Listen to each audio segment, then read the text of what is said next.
Hello everyone, and welcome to Season 2, Episode 3 of my reaction series to Arcane. Act 4, Episode 3. Today is a different day, as you can see. We're not recording on the same day, despite how hyped I was for the first two episodes, and I can't wait to get into Episode 3. At the time of this recording, Act 2 has not yet released, so I'll be caught up for at least a couple days, so that's cool. But I won't be saying my opinion about anything about the series on Discord or Twitter or any of my socials. By the way, I don't think I mentioned it before, but if you're interested in the community, we have quite a thriving community. You can join the Discord, where people discuss Arcane all the time, anime manga as well, video games as well. The Discord will be linked in the description. If you'd like the reaction to the next episode, you can watch it right after this by signing up for the Patreon. All that aside, things have been cooking big time, so I'm not going to do much of a preamble. I just kind of want to get back into it. Like I said before, I don't expect this finale of Act 4 to emulate Episode 3 of Season 1. It's its own season, it's its own story, but I'm really excited to see how they close out this introductory act. With all that said, let's get into it.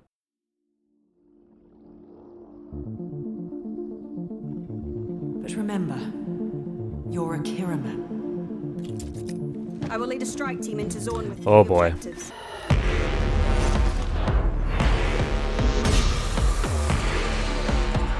Oh shit.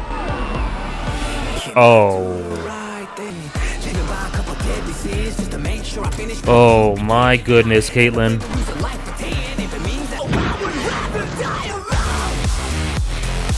Whoa.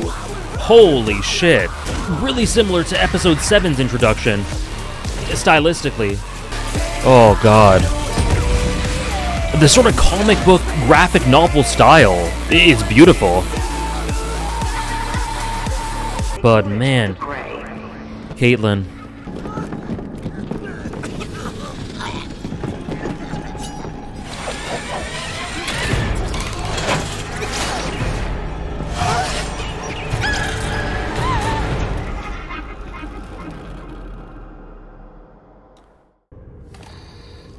You're Smeech's man.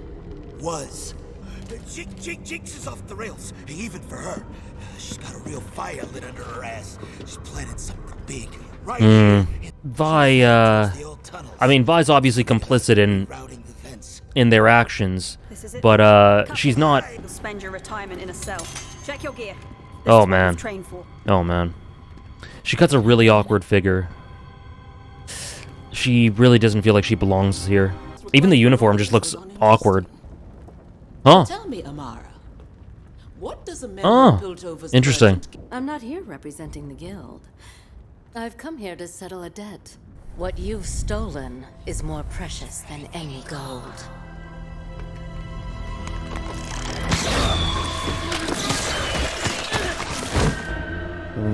Whoa. Truly believe Piltover Whoa. is beyond our... My son is dead.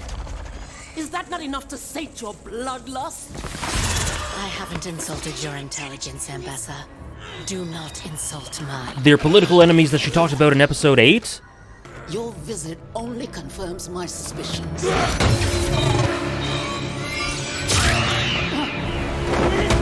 Try to stop me, insolent witch!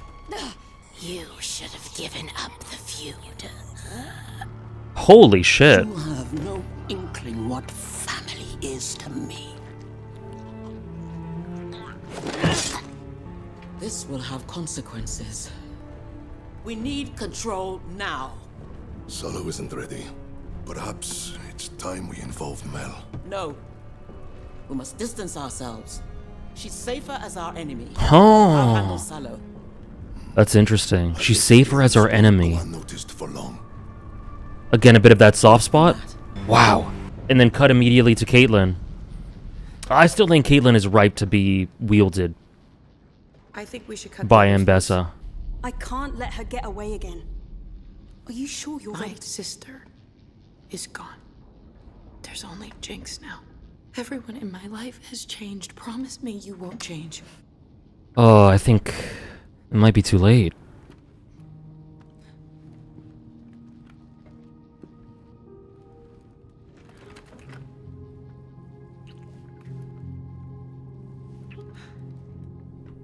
I won't.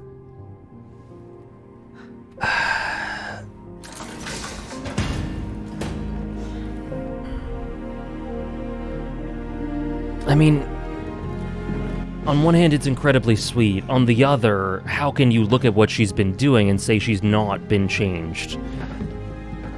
I feel like that might be a bit of papering over the cracks.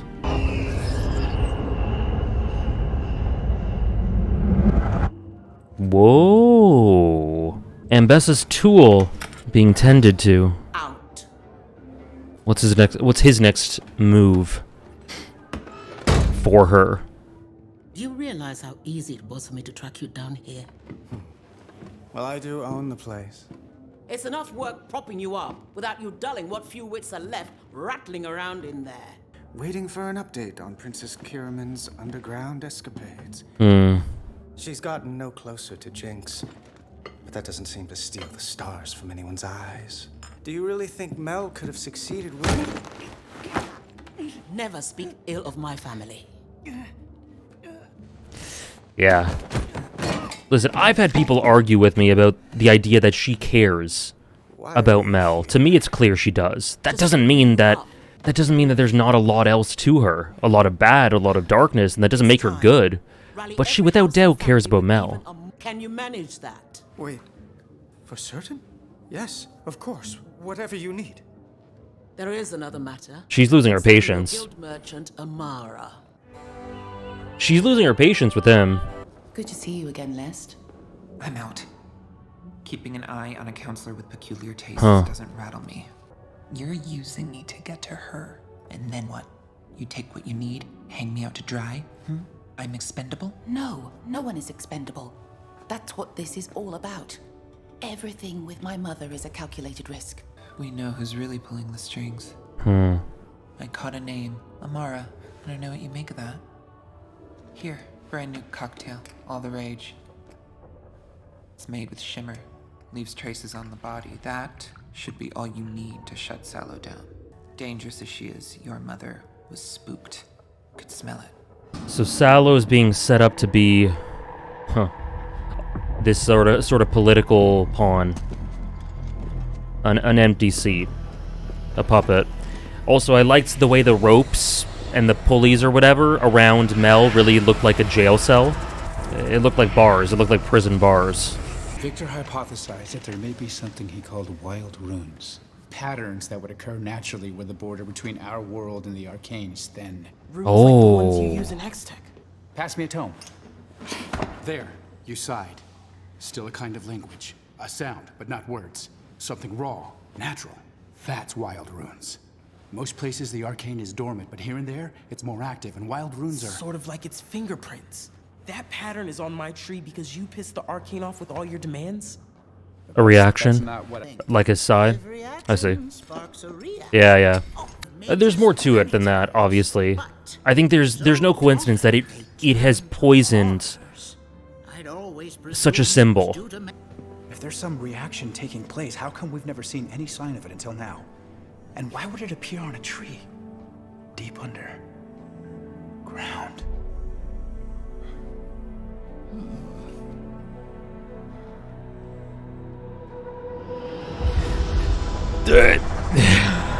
Your source panned out. I've confirmed Sallow met privately with members of several houses today. I should have been first to bring this to you. I promise I wouldn't have missed it. It's just such a bold move, and at this moment, it's... Foolish. Of course, your mother is anything but a fool. Yeah. There must be an angle I'm missing. Yeah. Is this a To smokescreen? the other matter? There's a rat's nest of misinformation surrounding your brother's passing. Whomever he crossed knows how to cover their tracks. She's got a foothold in the council, more than a foothold in the council. She's gonna want a foothold, more influence with the entire structure is a channel. military force. Energy into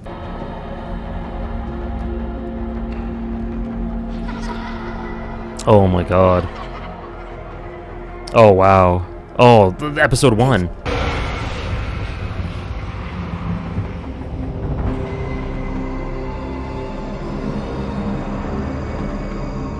Wow. installed a failsafe at the base. So instead of it exploding in your neighborhood, it would blow up in ours. Wow. Miles from the main fissures.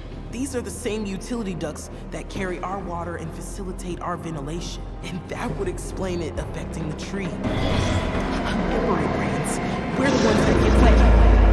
What the?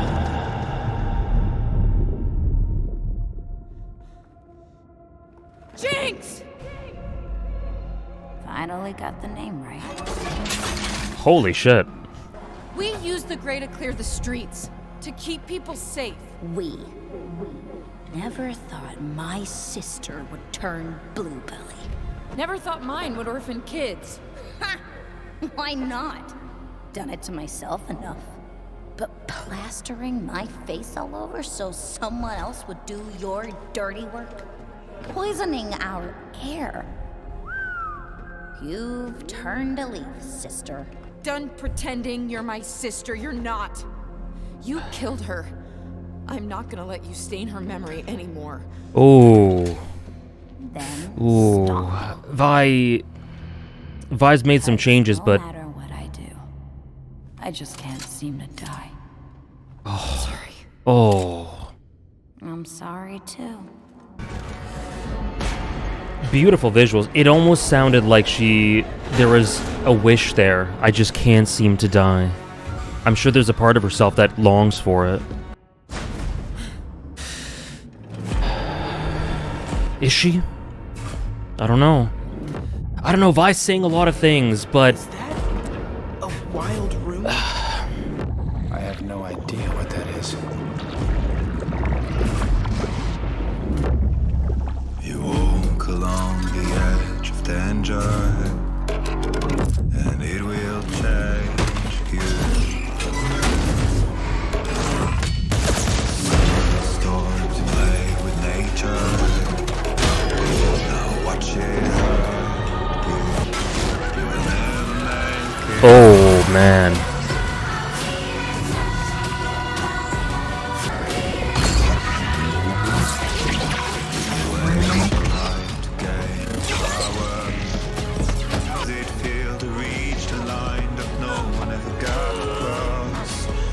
Oh, she doesn't even flinch.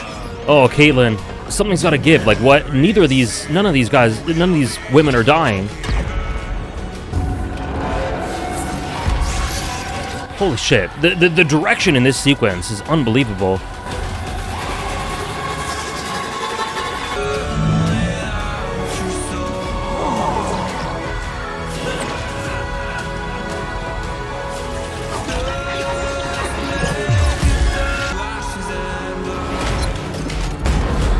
Oh my.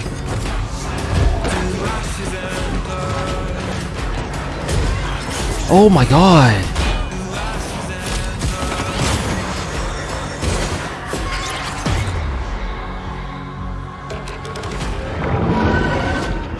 What have we done?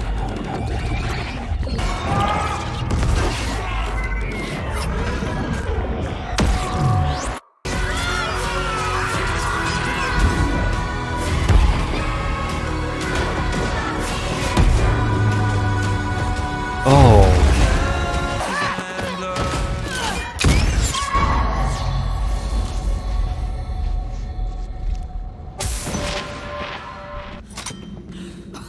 Go on. I'm ready. Yeah. Her tone of voice earlier. Glad it's you. She's... Had to be you. No. No. No.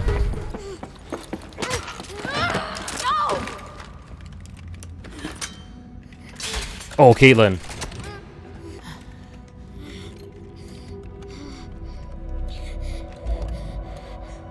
Caitlyn. Okay. Oh, man. What are you? Hmm. Get off me! Move! Scram, kid! Kate! She's a child! Move! She's not getting away again! Kate. Move! Kate! Yeah. Oh, gosh. No, no, no! This isn't how it's supposed to...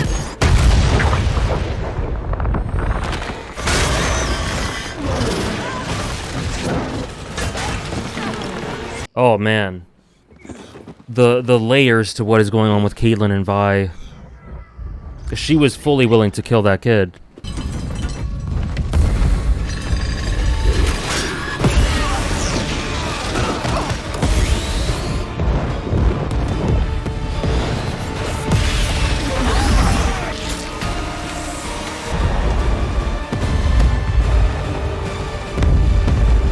Huh.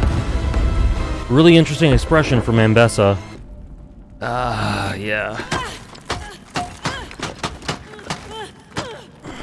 That kiss was really papering over the cracks, wasn't it? I had the shot. That was a kid. What if you missed? I wasn't going to miss. What's wrong with I don't think she would have cared if she did. I keep telling myself that you're different. But you're not. This is an exact... Oh, man. This is very similar to what Vi said to Caitlyn. I thought you were different in season 1. Oh, God. Vi is in this tragically stagnant character arc. Vi is so lost. Caitlyn is so lost, but that expression from Ambessa, though, almost a bit of a smirk. As in, like, this deserves retaliation. Now I don't need an excuse. Or I need less of an excuse. Alora, what's wrong?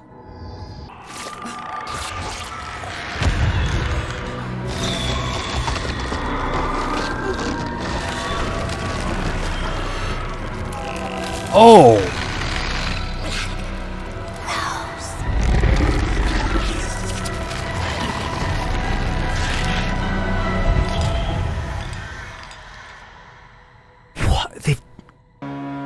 Thank you all for answering my summons. I've come to trust the expertise of Ambessa Medarda. Whoa. Whoa. Yesterday, I met with your guild merchant, Amara. I tried to save her, but the blade pierced her heart. It's time to end this. That, You've given Zorn opportunity in combination with their retaliation, to repair their wrongs. And how have they answered? Your memorial is made a massacre. oh, Wrath must be met with wrath. You must declare martial law. Appoint a general to lead until this threat is vanquished. Someone who will not pale when faced with Zorn's... a general? Ooh, I know who that's gonna be. No, it's not you, man. Caitlyn Kiraman. And he's been discarded. Look at that. Only used until the moment for which she gets a foothold here. And now it's on to the next.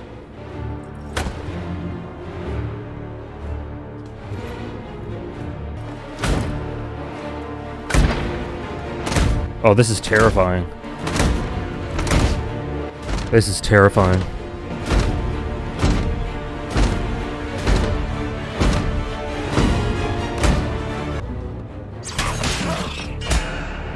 The traitor, yeah, okay. Duh, of course. It's you. Of fucking course. Sorry for swearing.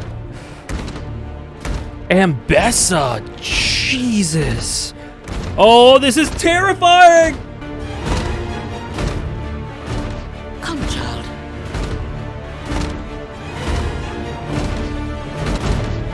He's gone. Oh, God.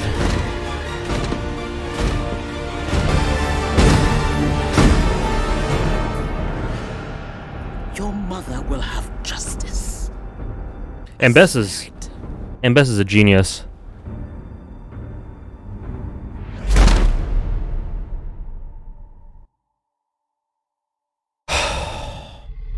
What? It's not done? Oh, it's gotta be singed. Oh.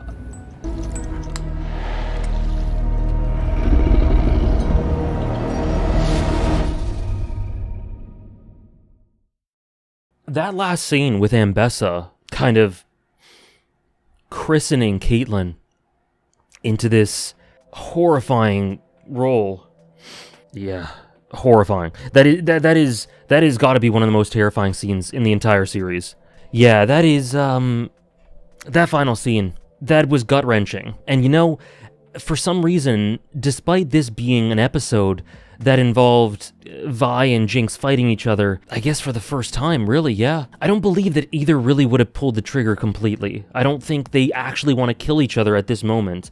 And I think Vi's hesitation there really showed it. She said, "You've killed my sister," but she's got some things wrong, and I don't know if she fully believes that. Regardless, in an episode where that happened, Caitlyn's descent has got to be the most gut-wrenching thing to me. Ambessa, what a fantastic... I guess at this point, I don't know if she would be technically considered an antagonist, but to me she's definitely a villain, and she definitely has an antagonistic energy for the series. I think at this point she's a full-blown antagonist.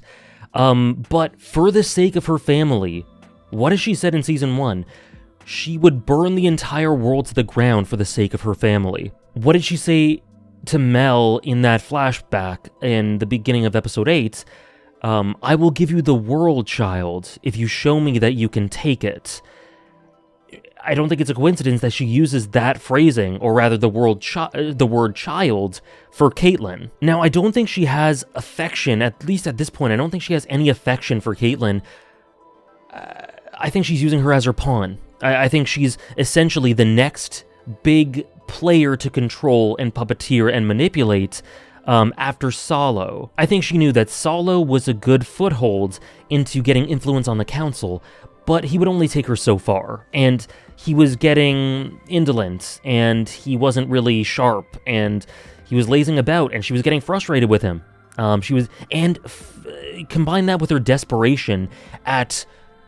I don't know what Black Rose is, these forces that have possessed Allura and Amara. With all that, with there being more to Mel's brother's death, all we got about it in Season 1 was he crossed the wrong people. That's all we got. And I was wondering if they would kind of expand upon that, because it's all we had in Season 1. I guess it's all we needed then. But now it's been expanded upon. These political enemies are fearsome. They have some sort of crazy dark magic that's teleported Mel and Allura out. A lot of surrealism in this episode. That's part of it. I have no idea what the hell that magic, that Black Rose stuff has done. I'm assuming Black Rose is the name of their political faction that's opposing Ambessa. That's what I'm assuming. Could be proven wrong down the line, but regardless, the exploits of Black Rose, along with the frustrations about Solo, and just needing to ramp things up, Ambessa needed her next pawn, her next puppet. And one more detail that I think made it a bit easier for her was the little explosions throughout town, the explosion throughout town of paint desecrating Piltover's great city of progress that Jinx and Savika set off. Primarily Savika. Jinx wasn't really happy about doing it at that moment. And so that, I think there was a little bit of a smirk, or at least a knowing look, something that's really a look of, okay, I can use this from Ambessa when she saw what was happening. It was all more than enough for her to get in there, wedge herself in, and she is so intelligent. She plotted this entire betrayal. She plotted the attack on the memorial in Episode 1 of the season.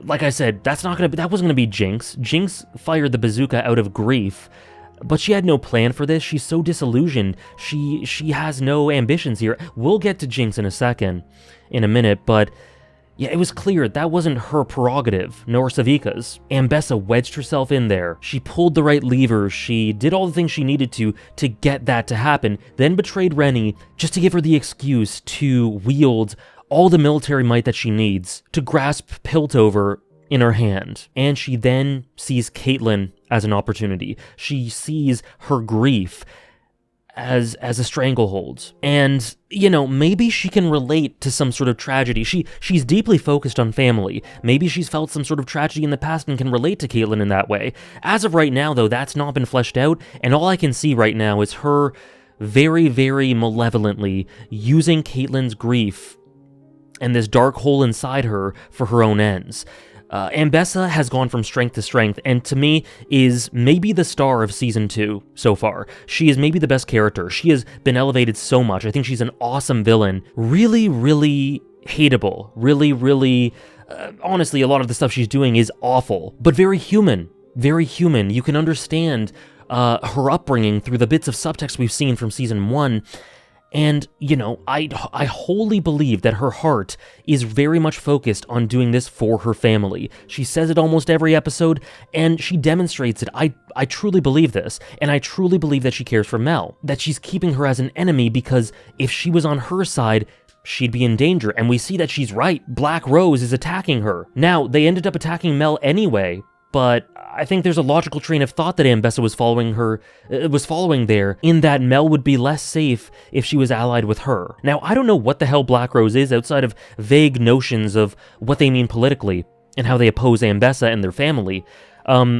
I don't know what their powers are. They've got some clear fixation on magic. They clearly come from Noxus. Stylistically, thematically, maybe aesthetically, you can see that they're a bit of a contrast to the might, the military might, strength, overwhelming power, and muscle of what seems to be the Medarda household.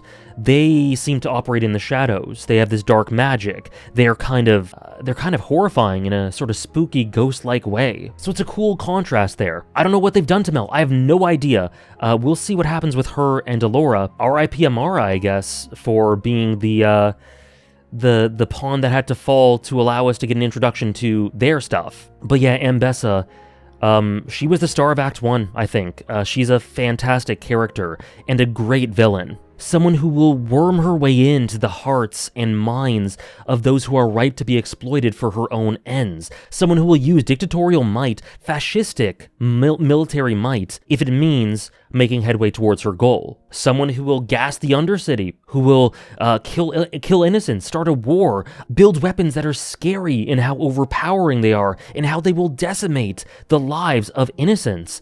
She doesn't care if it'll grant her family power. I really wonder if we'll get a flashback for her. But regardless, we know enough to understand why she does this.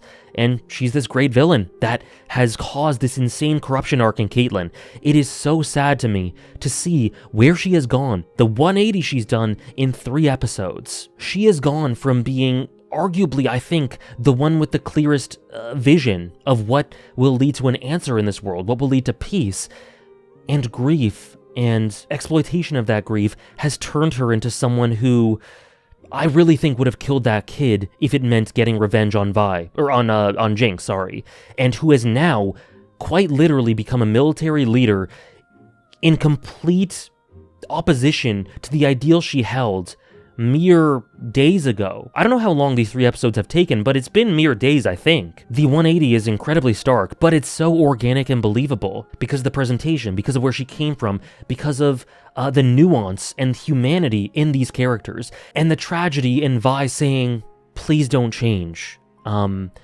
in obviously seeing having pain in having seen how Powder turned into Jinx, and not wanting that to happen to Caitlyn, and her just kind of begging her to not change.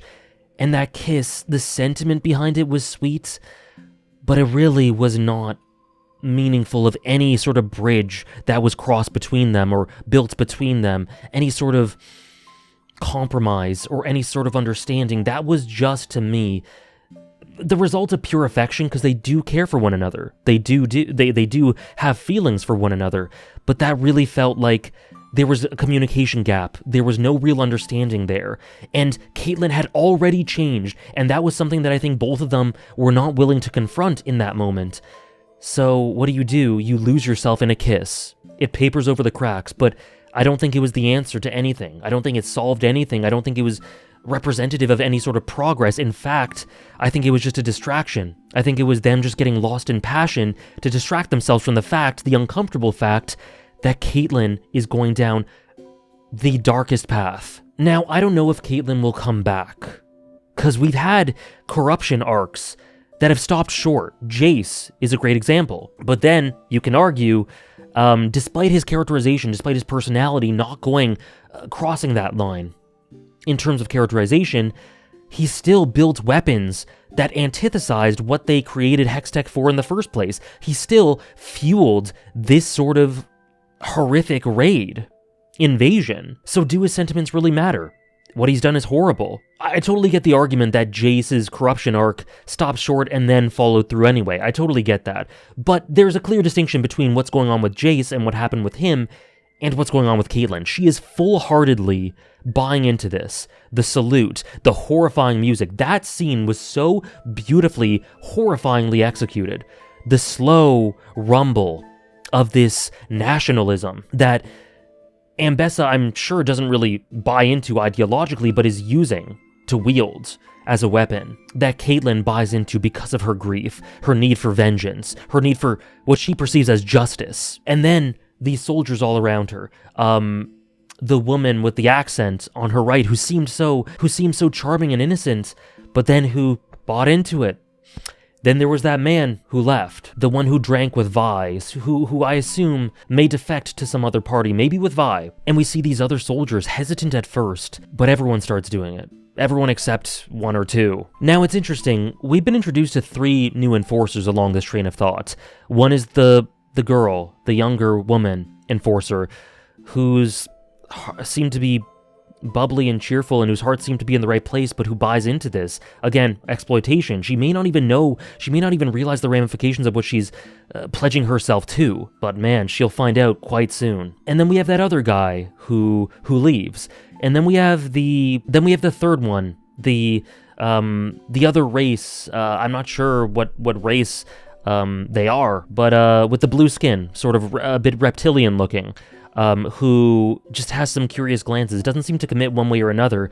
We'll see where that character goes. But what just is so chilling to me is I've just gushed about the horrifying richness in this scene, the efficiency, the emotions, the sweeping, gut-wrenching music, this militaristic music and this march. But man, the pain I feel about Caitlyn buying into this, the way that I can't help but be awed by Ambessa's tactics and by the horror of what she's doing. But man, the way she reaches out her hand to Caitlyn, and Caitlyn grasps it, and she says they'll get justice for her mother.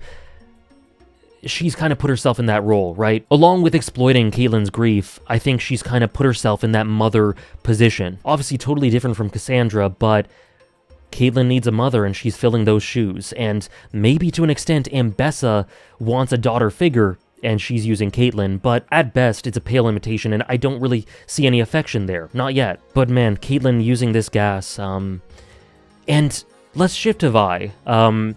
Vi throughout the entire thing, even when we first saw her in Enforcer gear, she's never looked right in it. She's never looked comfortable. She's never bought in. But she's been in this in-between area, psychologically, drifting, not really knowing what to do, wanting to take down Jinx, but I really don't think she's come to terms with the ramifications of that, because she had the chance, and she didn't take it this episode. And she says she's gonna do it. She calls her Jinx. She doesn't call her Powder anymore. She says to Jinx that she killed Powder, but she's wrong. Jinx is Powder. Powder has become Jinx. The sheer fact of the matter, and the way I view it, is not that Powder's dead or that Powder's gone.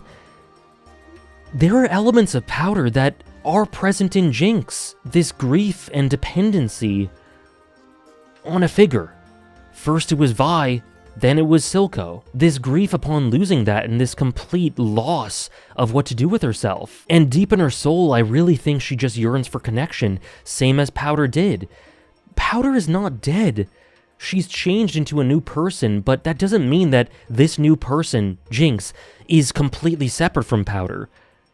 There's a gradient. There are characteristics of Powder in Jinx. Jinx is Powder. She's changed who she is. She's changed her identity and who she is, but that doesn't mean that she killed Powder, that Powder's gone. She's not.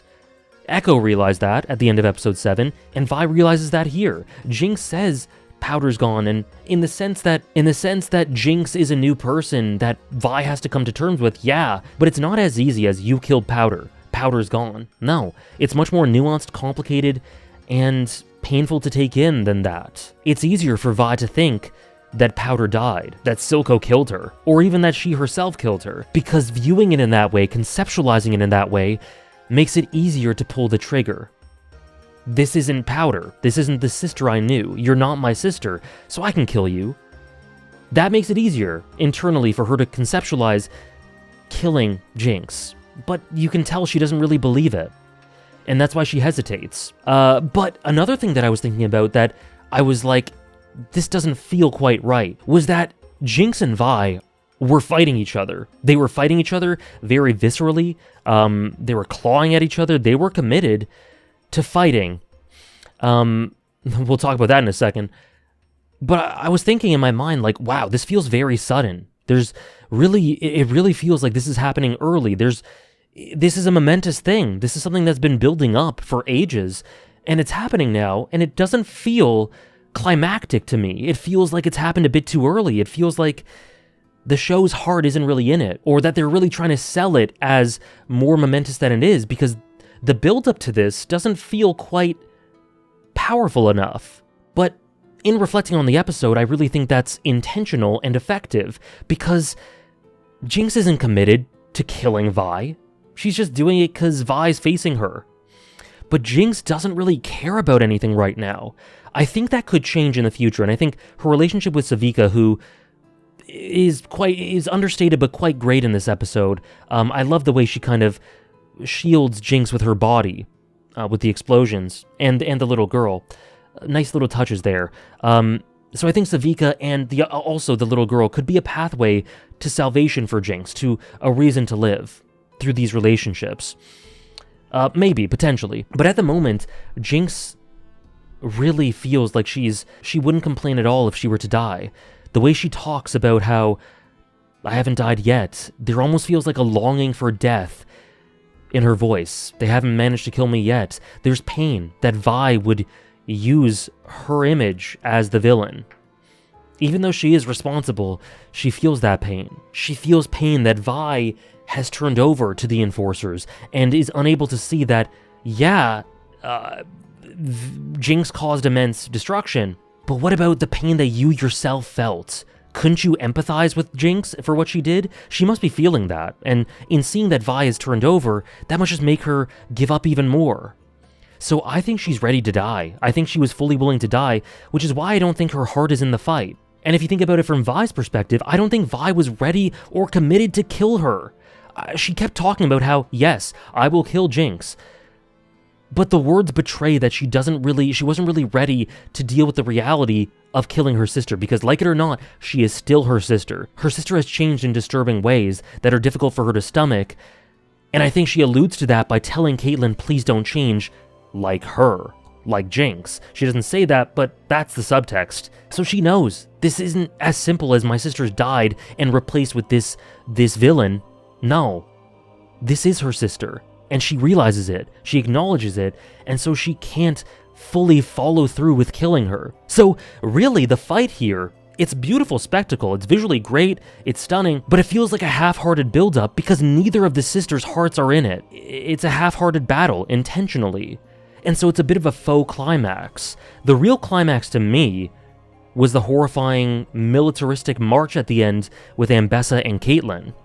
This was just sad. Two sisters completely lost, not knowing what to do with themselves, who just are lashing out, who are hurt. So yeah, I think that's quite clever with the presentation of that fight. It's half-hearted. The build-up to it is really, not much to speak of. And it feels kind of anticlimactic, but that's because no one's heart is in it. It was extremely sad, extremely painful to see them going at each other like this, but this wasn't two sisters trying to kill each other. It just wasn't. And it's so tough to see Jinx like that. And there's so much there with Vi. Vi, from the beginning till now, has been in this stagnant character arc. She's wanted to protect and lead her crew of Milo, Clagger, and Powder. But because of some miscommunication from Vander, taking too much on herself, this poor girl was never equipped to do what she wanted to do, to enact true change. Then she spent years and years in prison, wanting to get out, wanting to protect Powder, regretting what she did. And then she gets out and realizes how much Powder has changed into Jinx, not being able to accept those changes.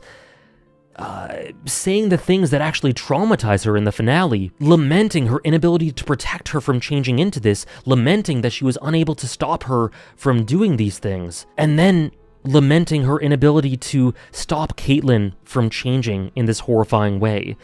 Everyone she tries to protect ends up changing, ends up going down this dark path, and she must be so self-critical. Her feelings of self-worth must be in the gutter. What were Vander's final words? Protect Powder. Don't ever let the world try to break you. She has been unable to protect Powder, and at this point, she's fighting an uphill battle in not letting this world break her.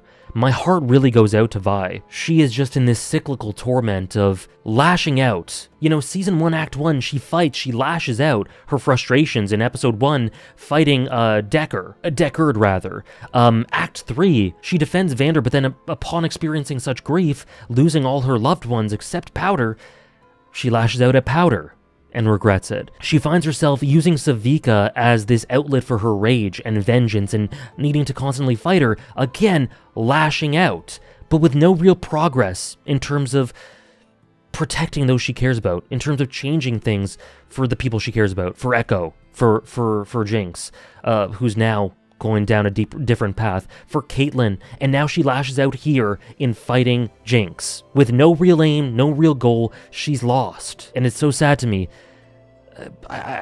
You know, as much as Vander's sentiments were true and real and honest, and I think I sympathize with him, I think he'd look at her now and wish he maybe went about things in a different way. He taught her some great things and instilled some great values, but I don't think he really had an answer himself to this, and so I don't think he really taught Vi how to progress and pursue an actual answer. Vi is ill-equipped with having a genuine goal, with approaching her goal of protecting others and changing things with any real substance. She's just experienced grief and loss and an inability to change things. And that continues in this episode. Caitlyn representing so many horrible things that she stands against. The person she loves now representing the type of people she absolutely despised in the first place. In episode 1, Caitlyn is representing the type of people that she absolutely despised. She can't gaslight herself out of this. She's gonna have to face facts about what Caitlyn has become. Just like she's had to do that about what Jinx has become. She's further along with that, but she has a bit further to go. And basically, she has to confront the truth that these people that she loves have changed for the worse. And maybe it's not too late. Maybe. I doubt that. I doubt that both of them can come back. But maybe one of them can? We'll see. We'll see. Sorry for the quick cut, but I just realized upon editing this that I didn't talk about a really cool visual parallel.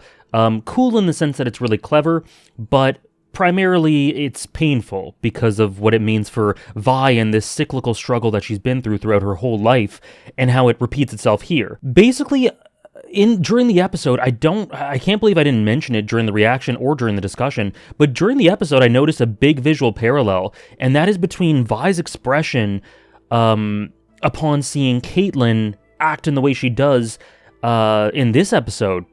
That was very, very similar to me to the expression that Vi had in episode 3 of season 1, the same episode but in the last season, when she, I think, seemed to realize that Milo and Clagger had died. As a result of her perceived, from her own perspective, ineptitude. She seems to show this expression whenever she feels as if things are spiraling out of control and whenever she seems to self-criticize. I think she internally blames herself in this cyclical struggle for things not changing. I think she blames herself for not being strong enough. I don't think she ever had the support system. Like I said before, Vander did what he could, but I don't think she ever had the support system to properly be flexible when she would come up to failures, when she would be confronted with failures.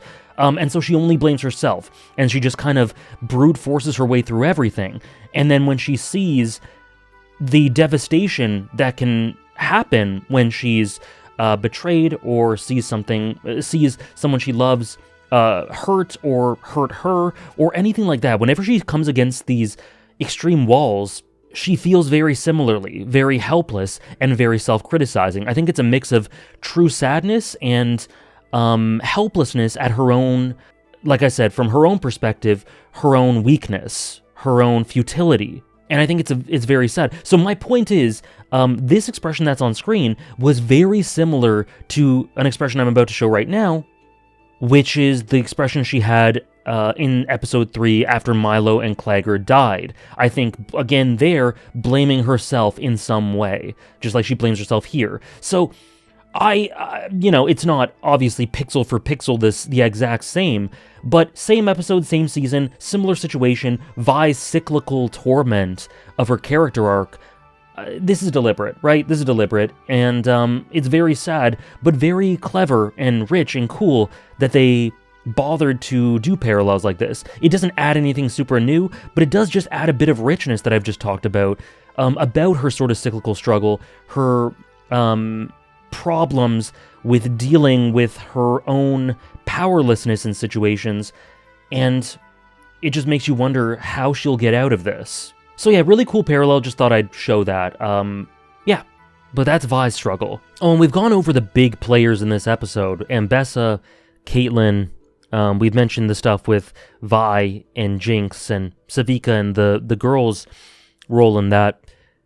But one little note on that just is so, just to emphasize again, I think it's worth pointing out. I really think that with Jinx saying when Sevika saved her, it wasn't supposed to be like this, or I might be paraphrasing, but it wasn't supposed to be like this. I really think she went into this fight intending to die. It feels like a death wish. And I think Sevika interrupted her perfect death after she expressed to Vi that I'm glad it was you. She was ready to embrace death, and Jinx's journey now is rediscovering the will to live. And yeah, those connections that she has, I'm using that word a lot, but it's a foothold. She's lost Silco. I don't think she knows what to do with herself, but she's got to press on. And another sad thing about that is that Jinx was surprised by Vi's hesitation to kill her. She fully expected her sister to end her.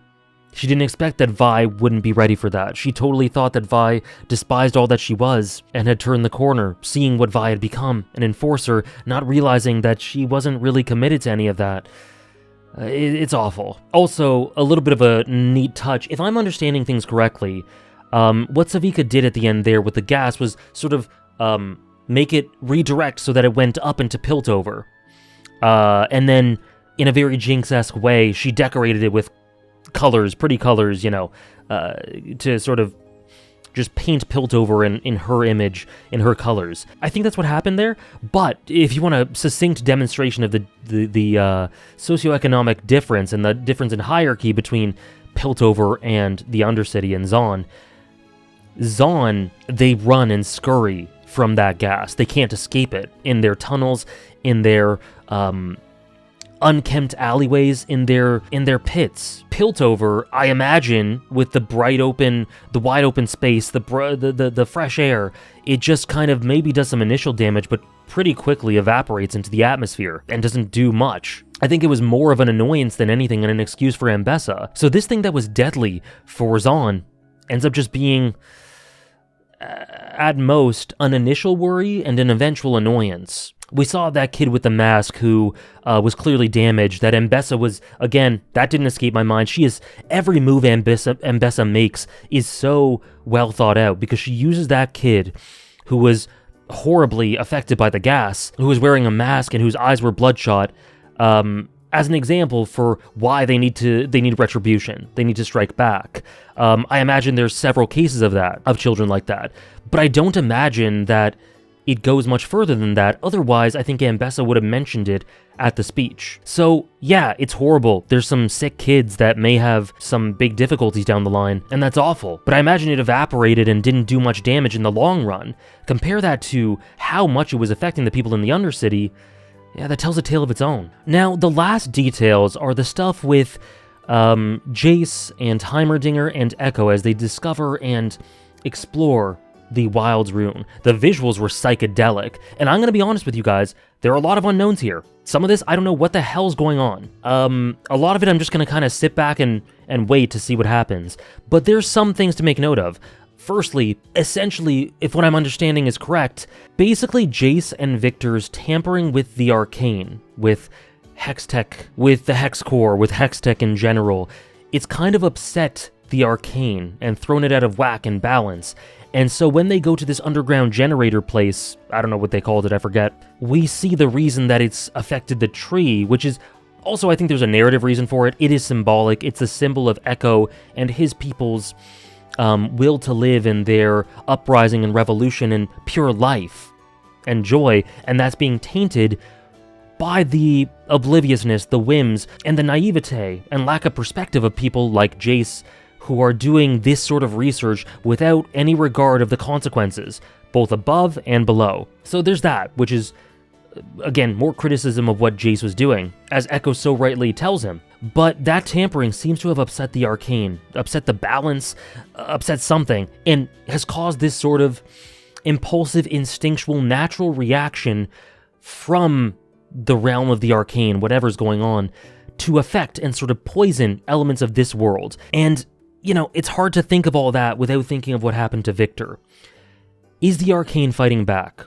When Jace says, "What have we done?" I don't know exactly what he's referring to, but it's clear that Victor, who is, you know, his absence is felt, conspicuously absent, but Victor feels like he's become some sort of conduit. He's seen some sort of wisdom. He's been stripped of emotions, been stripped of humanity to become this sort of savior, imbued with the power of the Arcane to enact some sort of goal. Is he their spearhead? Is he their symbol? Is he their conduit in the world, in the city? Are they leading him towards some sort of goal? That's what I connect this with. And I just think now that Victor had some, he would, when he was sick and, you know, doing things with the Hex Core, he'd often, at least 2 or 3 times, would experience these visions in Season 1. He'd feel entranced by the Hex Core. He'd kind of lose himself in it.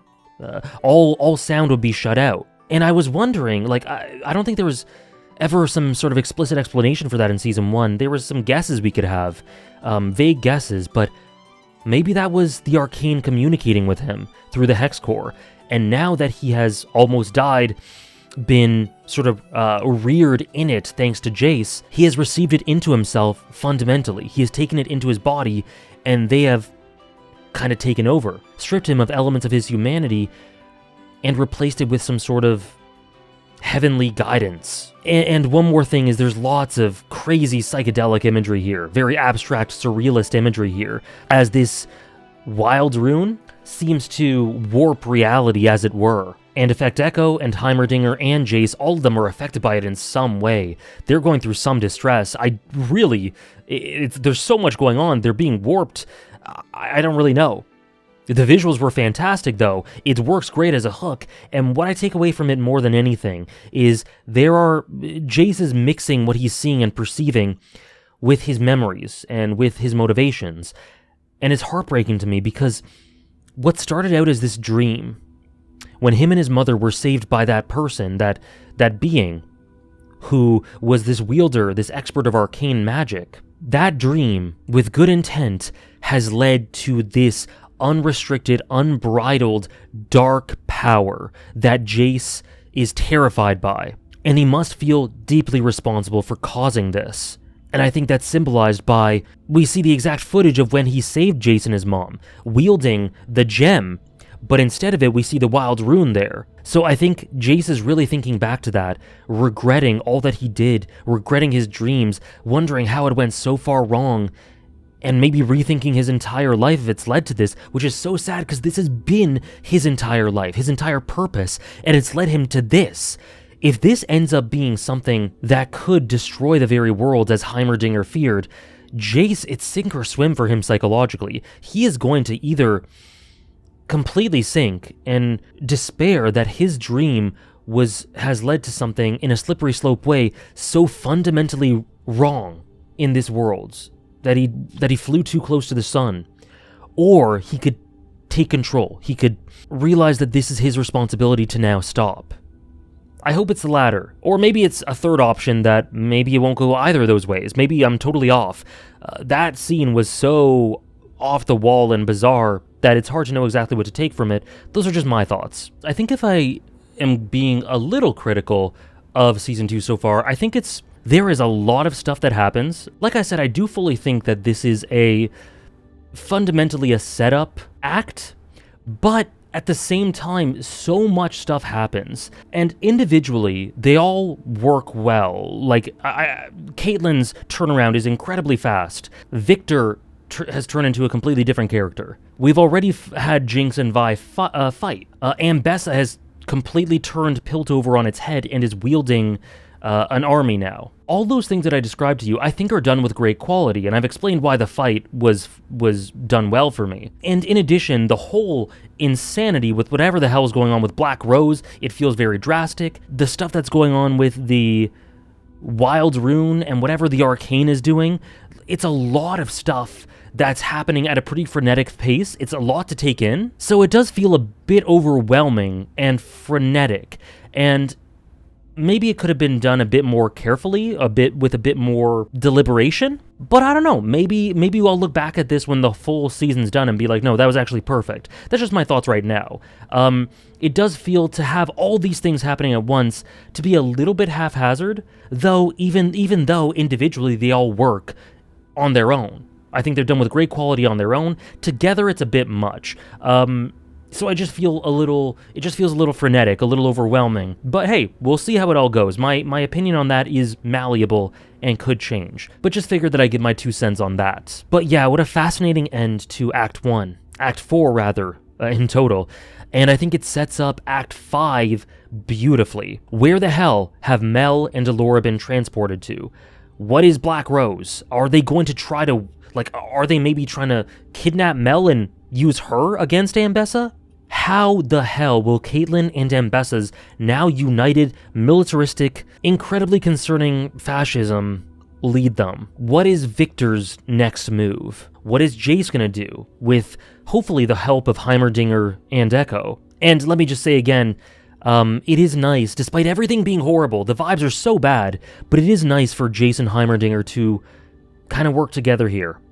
They didn't see eye to eye, but they're sort of bridging it a little bit. Despite Jace's incredible mistakes, despite Heimerdinger's incredible mistakes, they're learning, and they can only do now with the situation what they can in the present. What the hell's going on with Singed, with his Frankenstein monster that he's pumping blood into? I don't know. Where is the story going to go from here? All the stuff I said, all great stuff. The beautiful anticlimax and feeble build-up to the bombastic and beautiful looking, but thematically and emotionally, in some ways, half-hearted fight between Jinx and Vi. It's all really good. But again, I just can't help but think about the hooks going forward, because this act has really been a lot of setup. Really fantastic quality setup, but a lot of setup.